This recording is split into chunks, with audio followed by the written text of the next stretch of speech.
Kill the human? How hard can that be? Written by Ethan Hunt, 65.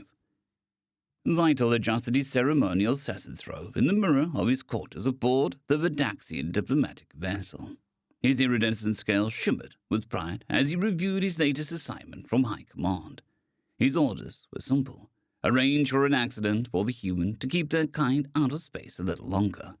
Under no circumstances was he to outright kill him, as this could cause an interstellar incident and bring the Galactic Council, those meddling idiots, to focus on the Vidaxians. After 147 successful eliminations, this would surely be the easiest yet. "Computer, display target information again," he chirped, his head crest rising with anticipation. The holographic display flickered to life. Target: Dave Thompson. Species: human, Sol 3/Earth. Occupation: station maintenance engineer, Delta 9. Threat level: negligible. Primitive species. A maintenance worker from a gravity-well planet that hasn't even achieved unified planetary government, Zyxtal scoffed. His secondary eyelids blinked in amusement. The council must be joking. His assistant AI chirped. Morning. Reviewing available data and human suggests. Council warning, Zyxtal interrupted. I've heard all the ridiculous rumors. Deathworlders, they say, can survive losing entire limbs, they claim. Can repair their own broken bones while conscious, they insist. He waved a scaled hand dismissively. Obviously exaggerated tales from a lesser species. The AI tried again. Multiple sources confirmed. Oh no! Zyxtal's crest flattened in annoyance. I refuse to believe a species that still uses combustion engines for planetary transport could pose any challenge. They don't even have proper genetic modification technology. He gathered his equipment, carefully selecting his finest toxins and most elaborate traps. This Dave character is simply a maintenance worker who somehow convinced Station Council to allow a primitive aboard. It's practically my duty to remove him before he accidentally destroys something valuable. As Zyxtal boarded his shuttle to Station Delta 9, he reviewed his initial plan. I'll start with something simple. Perhaps a neurotoxin from the Crimson Peaks of Vegas 7. Even the hardiest species can't survive that. The shuttle's AI made one final attempt. Sir, regarding humans and toxins, log entry, Zyxtal announced, ignoring the AI completely. Beginning operation, remove primitives. Estimated completion time, 1 standard cycle. Method, elegant and untraceable. This will be my easiest assignment yet. The shuttle docked with the station Delta 9, and Zyxtal slithered gracefully into the arrival area. His ceremonial robes replaced the standard diplomatic attire as he checked in with station security. A loud whistling echoed down the corridor. A pink-skinned biped in a grease-stained jumpsuit walked past, carrying what appeared to be a primitive kinetic energy tool called a wrench. The human was actually whistling an off-key tune while heading towards the station's primary reactor section. Excuse me, the human paused, smiling broadly at Zyxtal. You a cluster. Need directions? No, thank you, Zyxtal replied stiffly, fighting the urge to recoil from the primitive. I am quite capable of navigating. Sure thing. My name's Dave, by the way. If you need anything fixed, just give me a shout. The human continued whistling as he walked away. Zyxtal watched him go. His crest twitched in disbelief. This was his target, this cheerful, disheveled creature. This will be over by dinner, he muttered, slithering towards his assigned quarters. What could possibly go wrong? The station's AI, monitoring the exchange, added a note to its logs. Probability of amusing events in the next 24 hours, 98.7%. Activating entertainment recording protocols. Zyxtal had spent 3 hours meticulously preparing the perfect scenario. The vial of Vidaxian fire extract sat innocently on his desk. A substance so potent, it was classified as a Class 1 biological weapon on 17 different worlds. Even a single drop had been known to dissolve the digestive systems of most carbon-based life forms. He'd carefully crafted his cover story, a diplomatic gesture of sharing his homeworld's cultural heritage. The liquid, steep red color and slight luminescence made it appear exotic enough to pique interest, but not suspicious enough to trigger the station's security protocols. When Dave arrived at the station's communal dining area for his lunch break, Zyxtor was ready. He positioned himself at the perfect intersection of casual and deliberate. "Ah, Dave," Zyxtor called out, waltzing his crest to remain relaxed despite his anticipation. "I wanted to thank you for your welcome yesterday. I brought you a tradition delicacy from my home world to share." Dave's face lit up with genuine interest. "No kidding! That's awesome! I love trying new things. What is it?" "This," Zyxtor said reverently, removing the ornate vial, "is a sacred fire extract of Verdex Prime. Our warriors use it in a coming-of-age ceremony. Very few species can even handle being in the same room with an open container." He paused dramatically. "I wouldn't normally offer it to a less advanced species, but you seemed friendly." Dave peered at the vial with childlike curiosity. "Neat. Is it like hot sauce?" "Hot sauce?" Zyxtor's translator struggled with the concept. "Yeah, you know, spicy stuff you put on food to give it a kick." "Well, actually, it's highly dangerous. I mean, yes, something like that," Zyxtor corrected himself smoothly. "Though I should warn you, even a single drop has been known to cause immediate..." Before he could finish his warning, Dave had already uncapped the vial and dumped a generous portion over his food cube. "Wait!" Zyxtor's crest stood straight up in horror. "That's enough to kill a kraken beast." Dave took a huge bite and chewed thoughtfully. His face reddened slightly. "Oh, man," Dave said, grinning. "This is great. Has a nice kick to it, kind of like the mix between ghost pepper and Trinidad scorpion. Could use a bit more heat, though. You got any more?" Zyxtor's jaw dropped, his scales turning pale. More heat?" "Yeah, this would be perfect for a chili cook-off next week. Been looking for something to give my recipe an edge." Dave proceeded to finish his entire meal, then licked the remaining sauce from his fork. "Mind if I keep this? I'll bring you some of my chili when I make it. But you should be dead," Zyxtor whispered, his crest drooping in confusion. "What was that?" I said, it's all yours," Zyxtor managed weakly. "Thanks, buddy, you're the best." Dave checked his chronometer. "Oops, break's over. Got a plasma conduit leak to fix. See you around." As Dave walked away, whistling again, Zyxtor slumped in his seat. He pulled out his communicator and made a log entry. "Day 1, attempt 1 failed. Subject appeared to enjoy the deadliest poison in the Venaxian arsenal. Note to self, research ghost pepper and Trinidad scorpion. Possibly new biological weapons. Also, what in the name of the 7 moons is a chili cook-off?" In the corner, the station's AI quietly adjusted its entertainment recording settings to maximum quality. After the humiliating failure of the fire extract, Zyxtor spent 2 days observing human physiology files, though most were heavily redacted due to humanity's paranoid information control. One fact stood out. Humans required constant atmospheric pressure and oxygen to survive. It seemed obvious in retrospect. They evolved on a gravity-well planet with an atmosphere, after all. "Simple problems require simple solutions," Zyxtor muttered as he sabotaged the airlock control panel in Maintenance Section 7-B. His scales rippled with satisfaction as he encrypted the override with a Verdaxian military-grade lockout sequence. Even the station's AI would need hours to crack it.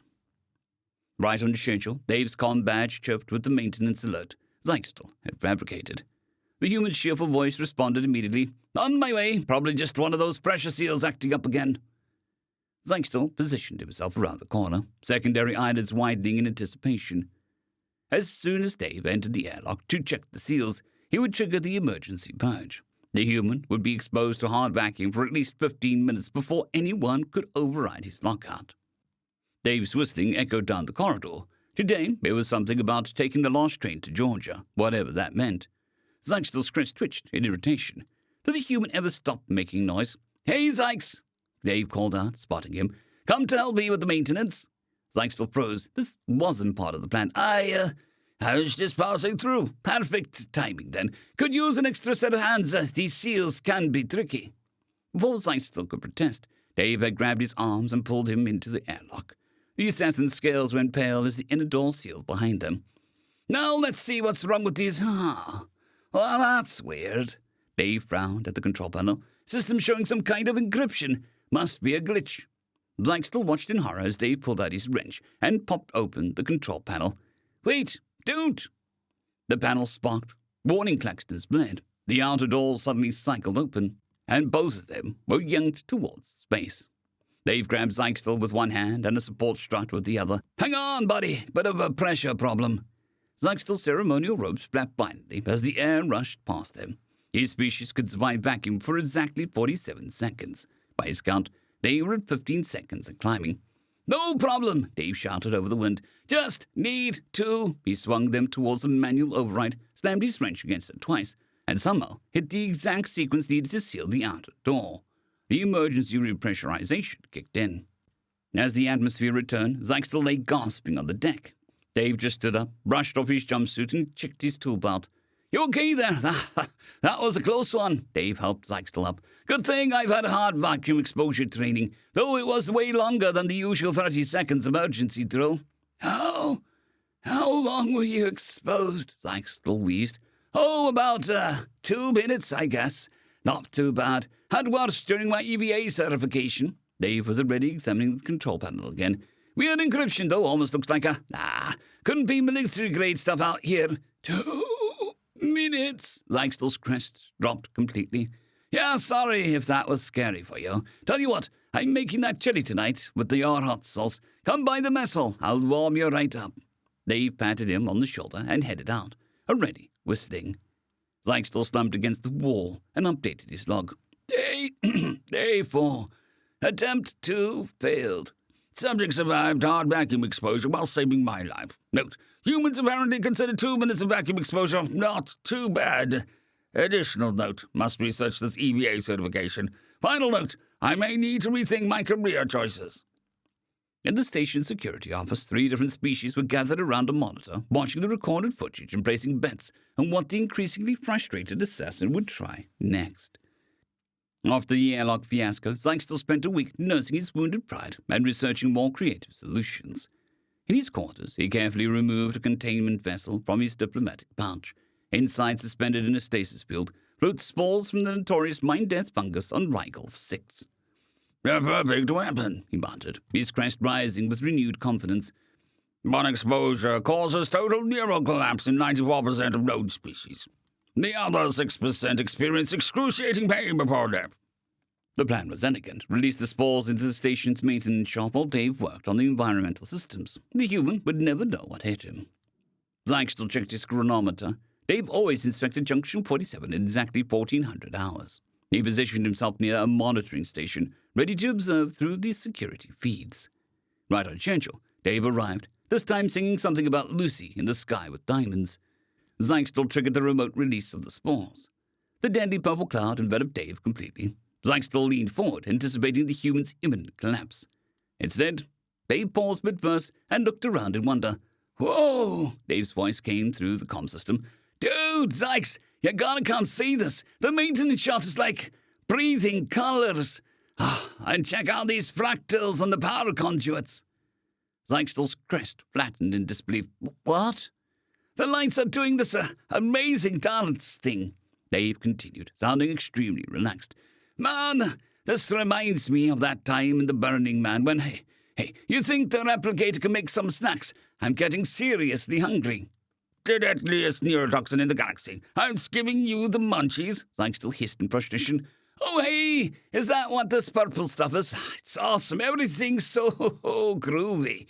The quantum harmonics are like singing to me, man. Dave chuckled, then added, Actually, I think I can see why the power efficiency is down 2%. The patterns are showing me exactly where the misalignment is. To Zyxtel's continued horror, Dave proceeded to make several complex adjustments to the power systems, humming contentedly the entire time. The station's efficiency readings immediately improved to record levels. There we go, all fixed. Dave emerged from the maintenance shaft, his eyes slightly unfocused but bright. Hey, you want to get some pizza? I'm thinking about ordering like 5 of them, with everything, and maybe some of those blue alien cookies from last week. But you should be experiencing total neural collapse, Zyxtel sputtered. Oh, what was that? Sorry, I'm a little distracted by how amazing your scales look right now.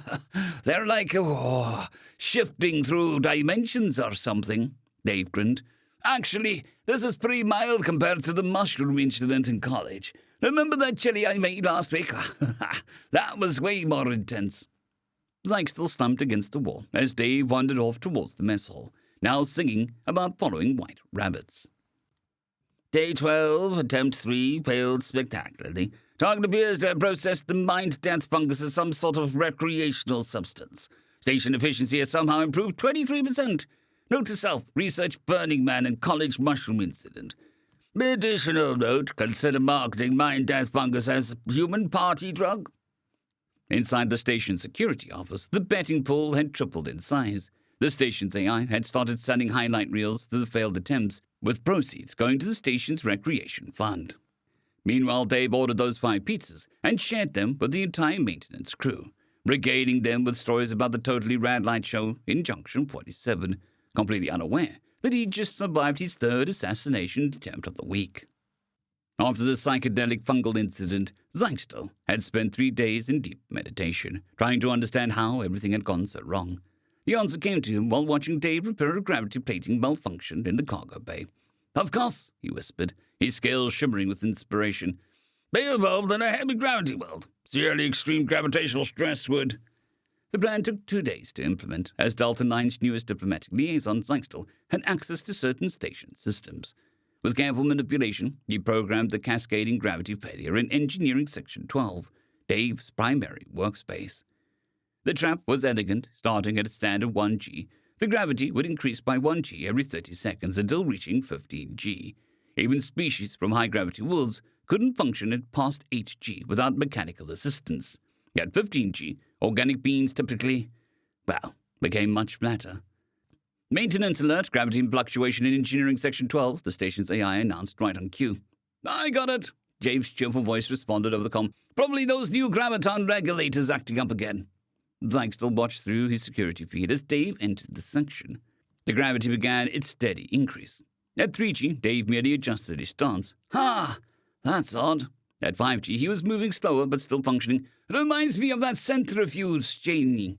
At 8G, while Zeichstel's crest rose in anticipation, Dave actually started doing push-ups. "Great workout opportunity, been snacking on my exercise routine lately." At 12G, Dave was still conscious and moving, though now crawling along the floor towards the control panel. "But heavy today, isn't it? Good thing I did all that resistance training on Jupiter Station." Just before gravity hit 15G, Dave reached the panel and, with visible effort, managed to override the program. The gravity gradually returned to normal. Dave stood up, stretched, and cracked his neck. "Nothing better than a good strength training session, though the timing was weird. Right in the middle of my shift." He pulled out his diagnostic tool and frowned at the readings. "These patterns, they look almost like the encrypted stuff from the airlock incident." "Hey, Sykes," he called out, having spotted the assassin's observation position. "You're good with computers, right? Come take a look at this." Zeichstel reluctantly slithered forward, his scales slightly pale. "You seem to have handled the gravity increase well." "Oh yeah, not as intense as the training sims, but still fun. Did you know they put us through 20G in emergency procedure training? Something about being prepared for the worst-case scenarios during atmospheric re-entry." Dave grinned, wiping sweat from his forehead. "Though usually I wear a pressure suit for anything above 15G. Safety regulations and all that." 20G? Zeichstel's voice was barely a whisper. "Yep. Hey, well, you're here. Want to join me for some low-grav racquetball later? The rack deck has this awesome variable gravity cart. Really gets the blood pumping. I need to go lie down," Zeichstel managed weakly. "Sure thing. Let me know if you change your mind about the racquetball." Dave called after him, already back to whistling while examining the gravity controls.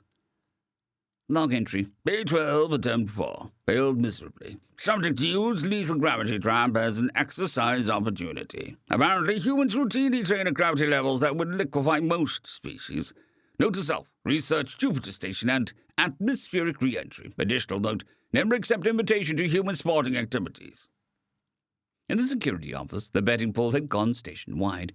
3 different gambling rings had sprung up, taking bets on both the next assassination method and Dave's likely positive spin on surviving it. The station's AI had started a highlights channel called Human vs. Assassin, The Failed Files, which had become the highest-rated entertainment feed in the sector.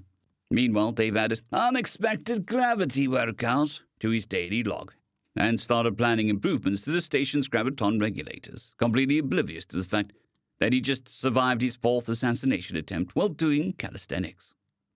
After the gravity debacle, Zeichstel had done extensive research on Earth's environmental extremes. The data seemed impossible. Humans lived in places ranging from minus 50 degrees centigrade to plus 50 degrees centigrade with minimal technological assistance. Surely, there had to be limits. His two-phase plan was masterful. First, trap Dave in a cryogenic storage unit. Then, after rescue, manipulate the environmental controls in the rescue area to create an instant heat wave. No species could survive such a rapid temperature extremes. Phase 1 began with a fake maintenance request for the cryo storage unit. As Dave entered, Zyxter remotely sealed the door and dropped the temperature to minus 80 degrees centigrade. "Hey!" Dave's voice cracked over the intercom. "Door seems stuck, and it's getting a bit chilly in here." Zyxter watched through thermal imaging as the temperature plummeted. Dave simply zipped up his maintenance jacket and pulled out a knit cap from his pocket. "It reminds me of ice fishing in Minnesota, though I should have brought my thermos of coffee." Dave began humming Winter Wonderland while continuing his inspection of the cryo units. After 15 minutes at temperatures that would shatter most species, Dave had not only survived but had actually fixed 3 malfunctioning cryopods. "Found the problem. Someone has to reverse the thermal coupling. Easily fix." Time for phase 2. As soon as Dave was rescued, Zyxter triggered the environmental controls in the adjacent chamber to a maximum heat, roughly 70 degrees centigrade. Dave stepped through the door, still brushing frost off his jumpsuit. "Phew! Talk about extreme temperature changes. This is like that time I went from an ice bath straight into a sauna after the Siberian Marathon." Instead of collapsing, Dave actually started removing layers. "Perfect timing, though. Was getting a bit too cold in there. This heat feels great for thawing out." "But the temperature's differential should have sent you into shock," Zyxter blurted out from his observation post.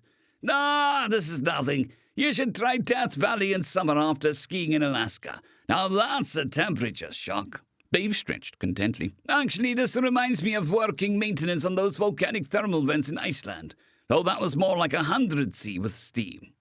"You work in volcanic vents?" Zyxter's crest dropped in disbelief. "Sure, great experience for space station work. Extreme environments, you know. Though the pressure suits get pretty uncomfortable above 150 degrees C. Dave checked his diagnostic tool. "Hey, the environmental controls are showing that same weird encryption pattern again. We should really get security team to look into that." "I need to reconsider some life choices," Zyxter muttered. "What was that?" "Nothing. Carry on." Log entry. Day 21, attempt 5, complete failure. Subject created lethal temperature extremes as mild inconvenience. Compared to minus 80 degrees C to recreational activity called ice fishing, referencing casual work in volcanic vents. Note to self, research Death Valley, Siberian Marathon and Iceland. Additional note, humans may be literally indestructible. In the security office, the betting pool had expanded to include representatives from 3 different space stations. A documentary crew had requested permission to film the unkillable human and his determined assassin. The station's AI had started selling merchandise, including T-shirts reading, "I survived extreme temperatures, and all I got was this T-shirt," with Dave's smiling face on it. Meanwhile, Dave added check environmental control encryption to his to-do list and headed to the mess hall for some hot chocolate, completely unaware that he'd just survived his 5th assassination attempt while performing routine maintenance in conditions that would kill most species.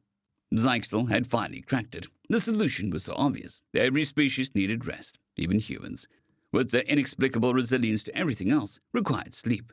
The station's medical database confirmed it. Humans typically needed 6 to 8 hours of sleep per cycle. Perfect. Over the next 3 days, Zyxter orchestrated a series of carefully timed emergencies throughout the station.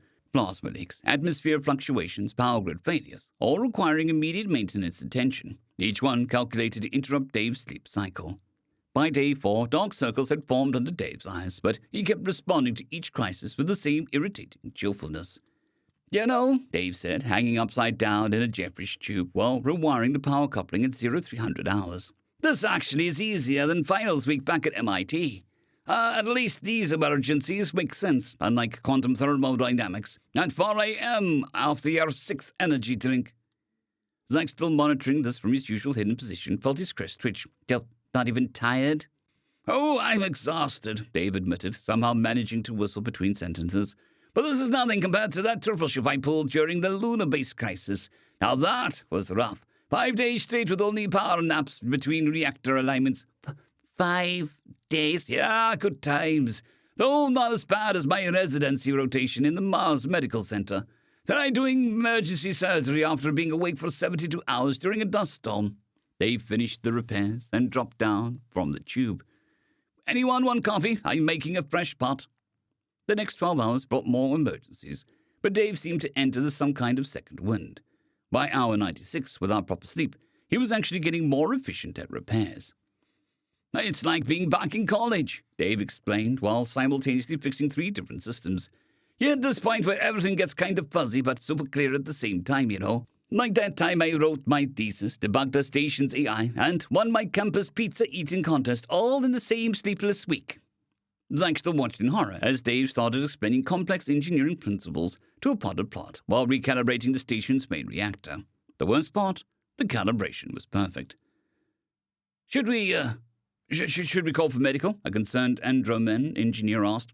"Already did," Zyxtel replied miserably. "They said his vital signs are within normal parameters for a sleep-deprived human, and something about impressive alpha wave patterns." Dave wandered past, now having an animated discussion with his wrench about the philosophical implications of quantum tunneling, while simultaneously improving the station's power efficiency by 15%. "Did you know," Dave called out to no one in particular, "that if you look at the reactor core just right, it starts looking like a giant disco ball? Reminds me of that 96-hour hackathon where we reprogrammed the university's entire defense network while having a dance party." Log entry: Day 25, attempt 6. Catastrophic failure. Subject appears to gain new abilities when sleep-deprived. Station systems operating at unprecedented efficiency levels. Note to self: research hackathon, finals week, and energy drinks. Additional note: humans may actually become more dangerous without sleep. The betting pool had now attracted the attention of several major gambling syndicates. The station's AI had started a new reality show called Sleepless in Space, The Dave Chronicles, which had become a must-watch entertainment across 3 sectors. Eventually, Dave crashed for 14 hours straight, but only after completing every outstanding maintenance request in his station's database, solving 3 unsolvable engineering problems, and teaching the station's AI to appreciate jazz music. When he woke up, he remembered everything perfectly and suggested they schedule regular maintenance marathons, calling it just like a fun college all-nighter. Zyxtel seriously considered retiring. Zyxtel sat in his quarters staring at his reflection. His scales had lost their luster, and his crest hung permanently limp.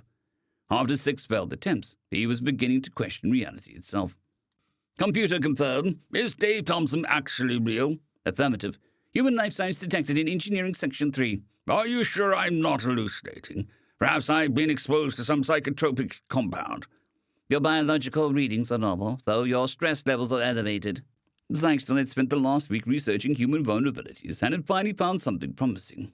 Humans, like all organic life, were susceptible to radiation. The station's medical database confirmed lethal doses for humans were surprisingly low compared to the other resistances. The plan was simple: sabotage the radiation shielding around the auxiliary reactor during Dave's inspection, exposing him to what the database claimed was 10 times the lethal dose. As Dave entered the reactor chamber, Zyxtel remotely disabled the shielding. Warning klaxons blared.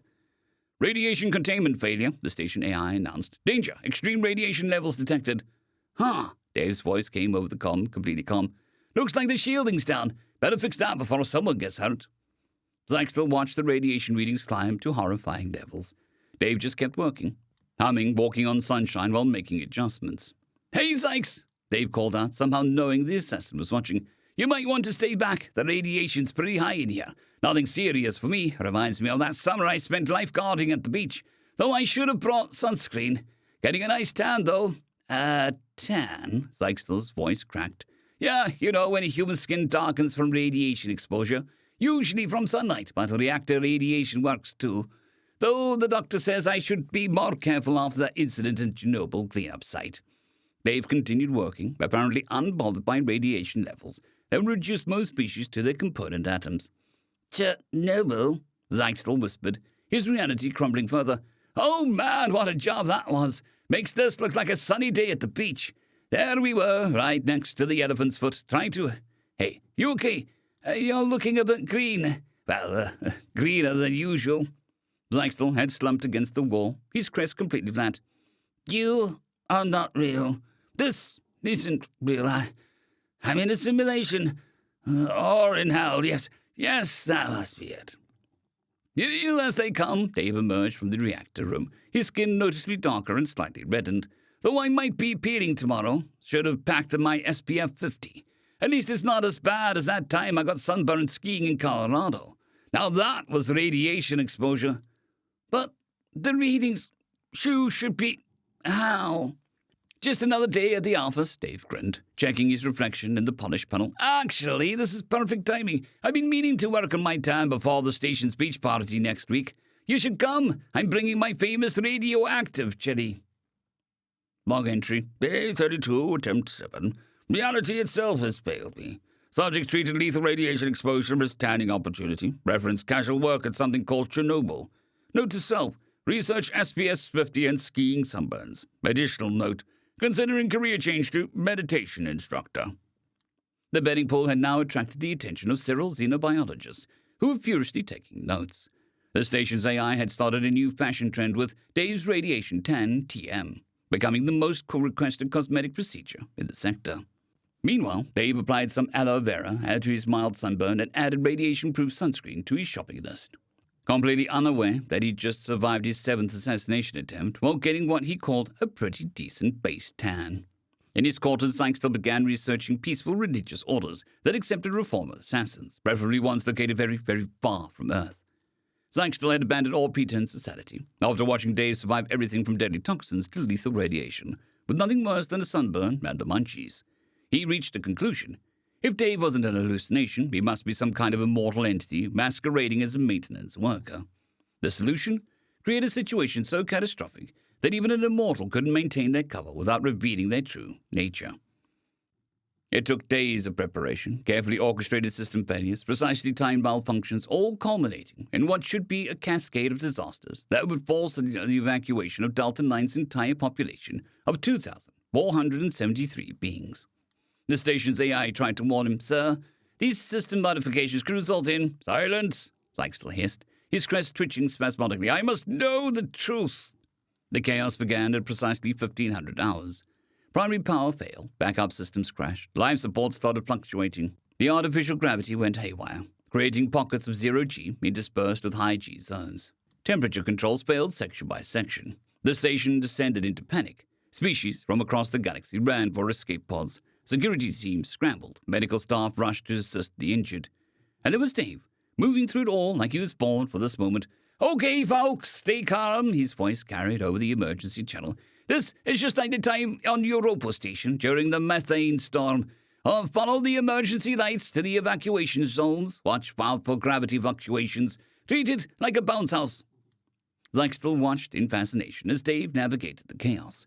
He ran through high-G zones like they were normal, used zero-G sections to quickly move between decks, and seemed to know exactly where every problem was before it became critical.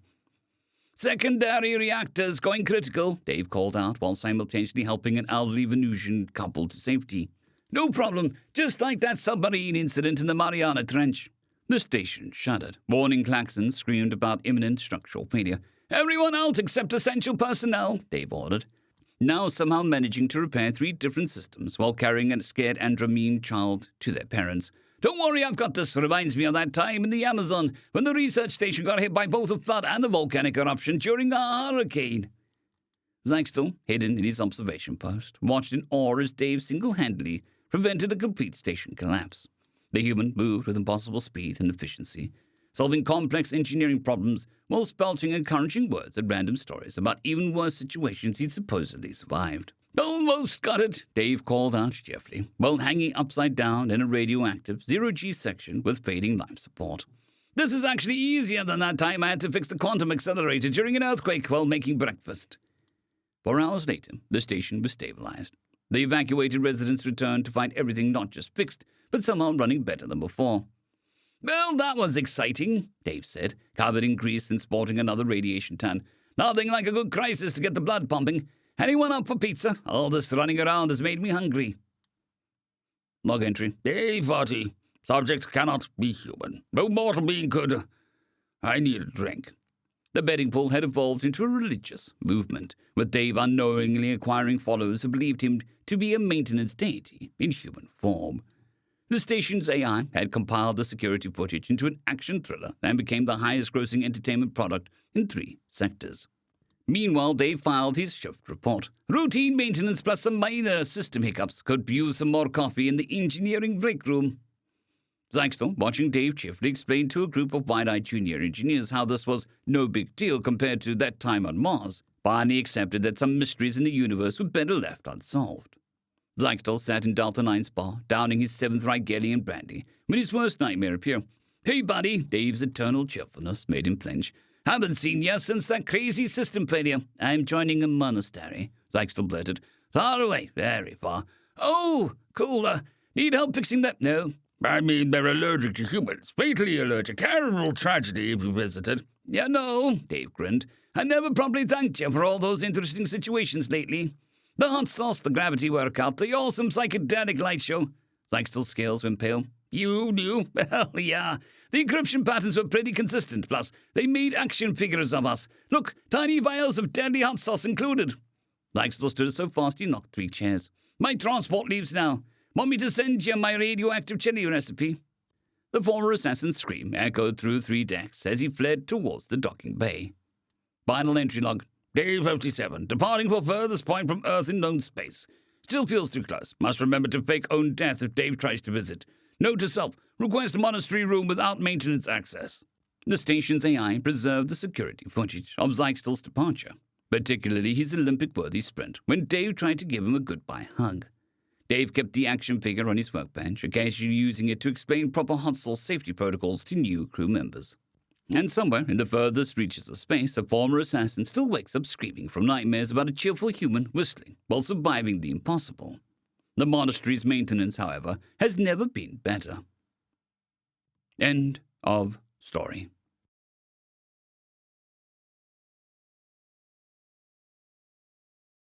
I'd greatly like to thank our Tier 5 channel members, Casper Arnholt, John Creighton, Manatharia, 050, Dragzoon WRE, and Elijah Silvercross. Thank you very much.